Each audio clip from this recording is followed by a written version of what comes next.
The ancient Olympic Games were founded in 776 BC in Olympia, a sanctuary dedicated to Zeus in the western Peloponnese. Olympia lay in a fertile plain surrounded by mountains, making it a natural gathering place for Greeks from many city-states.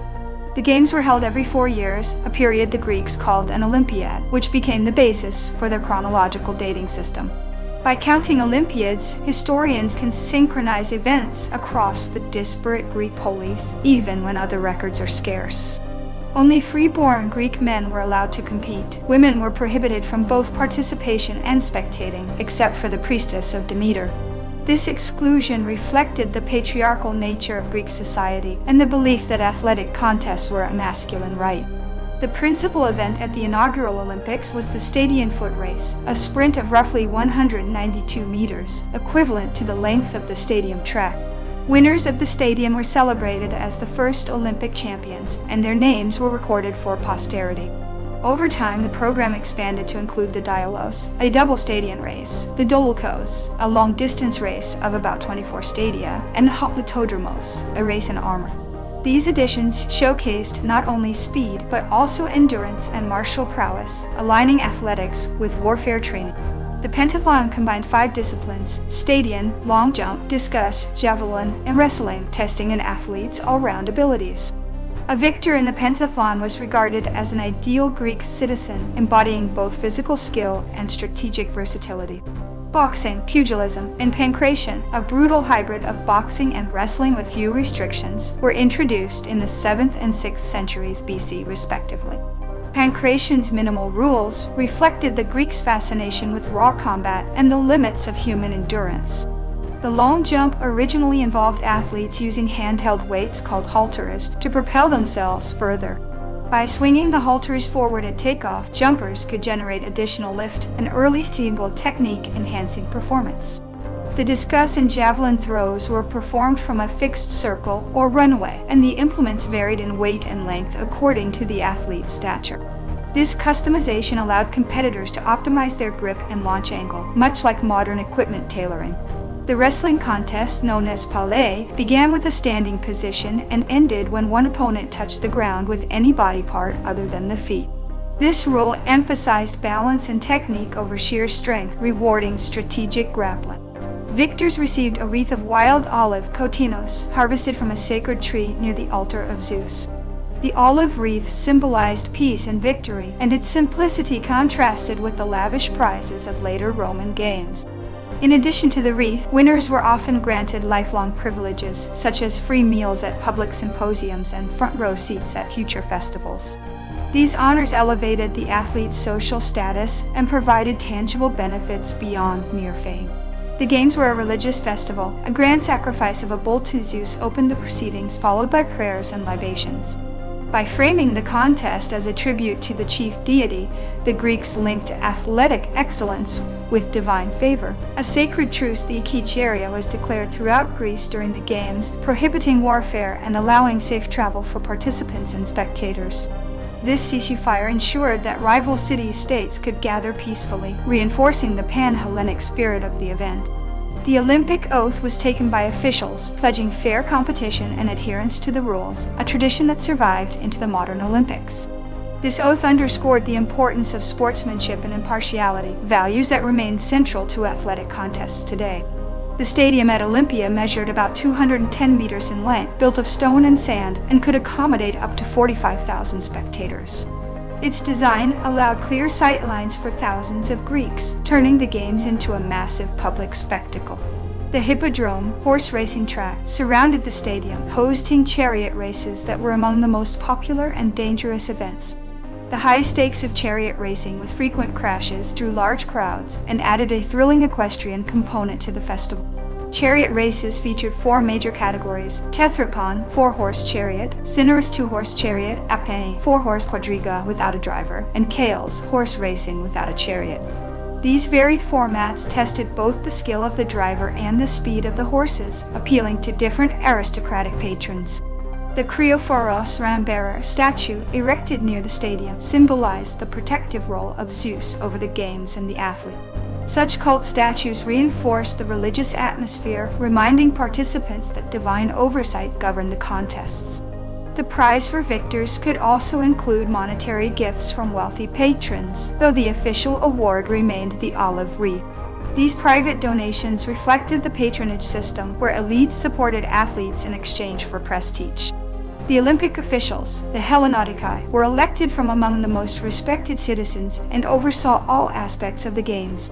Their authority ensured that rules were uniformly applied, and their impartiality was crucial for maintaining the game's integrity. The Hellenodikai also judged the athletes' conduct, imposing penalties for cheating or unsportsmanlike behavior. This regulatory framework discouraged foul play and upheld the moral standards associated with the sacred festival. The Olympic torch was not part of the ancient ceremony. Instead, a sacred fire burned continuously on the altar of Zeus throughout the games. The ever-present flame symbolized the divine presence and the unending nature of the competition's spiritual significance. The Olympic calendar began with the pyx, a small wooden box that contained the schedule which was read aloud to the assembled crowd. Publicly announcing the program ensured transparency and allowed spectators to plan their attendance at favorite events. Athletes trained for years in palaestrae, wrestling schools, and gymnasia, exercise grounds, under the guidance of experienced paedotribes. This systematic preparation cultivated not only physical strength but also discipline and camaraderie among competitors. The gymnasium at Olympia included a covered portico where athletes could exercise during inclement weather. Such architectural features demonstrated the Greeks' commitment to year-round training, regardless of the climate. The Olympic Games were one of the few occasions when Greeks from rival city-states could mingle peacefully, fostering cultural exchange. Discussions about politics, philosophy, and art often occurred in the shadows of the stadium, enriching the Hellenic world. Poets and historians, such as Pindar and Pausanias, recorded the victories and stories of Olympic champs, preserving them for posterity.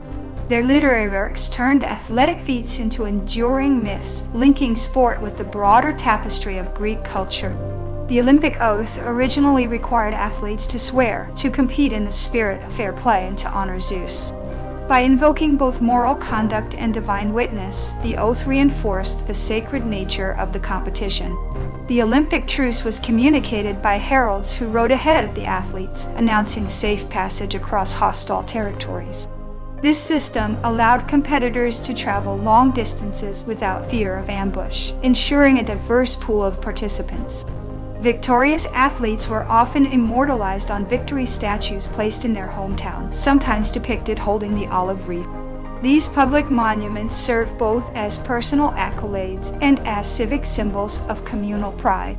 The Olympic Games ceased in AD 393, when the Roman Emperor Theodosius first banned pagan festivals, marking the end of the ancient tradition. The suppression reflected the rise of Christianity and the shift away from traditional Hellenic religious practices. The stadium track was laid with a fine layer of sand, which was periodically raked and replenished to maintain a smooth surface. This careful upkeep ensured that athletes could achieve optimal traction and speed during their sprints. The Olympic judges used a simple counting system of pulses, hand claps, to time the stadium race before the invention of water clocks. This method, though rudimentary, provided a reasonably accurate measure of the short race's duration. The Olympic festival also featured musical contests, poetry recitations, and theatrical performances, making it a comprehensive cultural celebration. By integrating the arts, the Games highlighted the Greek ideal of a balanced development of body and mind. The Olympic Stadium was oriented east-west, allowing the sunrise to illuminate the athletes as they entered the arena. This alignment enhanced the symbolic connection between the rising sun, the god Zeus, and the dawn of competition. The Olympic oath was later adapted by the Romans, who added a clause honoring the emperor, illustrating the event's political adaptability. This modification shows how the Games were co-opted to serve imperial propaganda while retaining their core values. The Olympic prize of an olive wreath was considered priceless because the olive tree itself was sacred and could not be cut down. The sanctity of the tree reinforced the notion that the victor's honor was more valuable than any material reward. The Olympic Games inspired the establishment of other Pan-Hellenic festivals, such as the Pythian, Nemean, and Isthmian Games. These additional festivals replicated the Olympic model, spreading athletic competition throughout the Greek world. The Olympic athletes often competed nude, a practice that began in the 8th century BC and emphasized the aesthetic appreciation of the human form. Nudity also allowed judges to assess the athletes' bodies for fairness and to celebrate physical perfection. The Olympic program was printed on stone tablets called stele, which were displayed near the entrance of the stadium. These durable records ensured that all attendees, regardless of literacy, could learn the schedule and rules. The Olympic sanctuary included a temple to Zeus, a temple to Hera, and a statue of the god holding a wreath, all central to the religious rites. The presence of multiple deities highlighted the festival's broad sacred context, not solely Zeus's patronage. The Olympic Games attracted spectators from distant colonies, such as those in Sicily, southern Italy, demonstrating the event's extensive reach. Their participation indicates that the Games served as a unifying cultural link across the Mediterranean Greek diaspora. The Olympic athletes were sometimes accompanied by slaves who carried their equipment, food, and water to the competition area. This support system allowed the competitors to focus entirely on performance without logistical distractions. The Olympic Games were financed largely by contributions from city-states, wealthy patrons, and the sale of commemorative pottery. These diverse funding sources ensured the festival's sustainability and allowed for lavish ceremonial preparations. The Olympic schedule began with a sacrificial procession, followed by the foot races, then the combat events, and concluded with the chariot races. This sequencing built excitement gradually, culminating in the most spectacular and dangerous spectacles at the end. The Olympic victors were entitled to a special seat of honor at the Pythian Games, reflecting interfestival recognition of athletic excellence.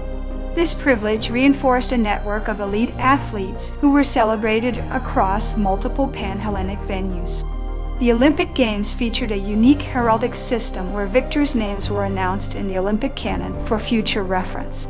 Maintaining this canon allowed historians to track the chronology of champions and the evolution of the Games over centuries. The Olympic sanctuary was periodically renovated with major reconstructions after earthquakes, showing the Greeks' commitment to preserving the site. These rebuilding efforts ensured that the Games could continue uninterrupted despite natural disasters. The modern Olympic movement deliberately revived many ancient traditions, such as the 4-year cycle and the Olympic oath, while adapting them to contemporary values. By honoring its classical roots, the modern Games create a symbolic bridge between antiquity and today's global sporting culture.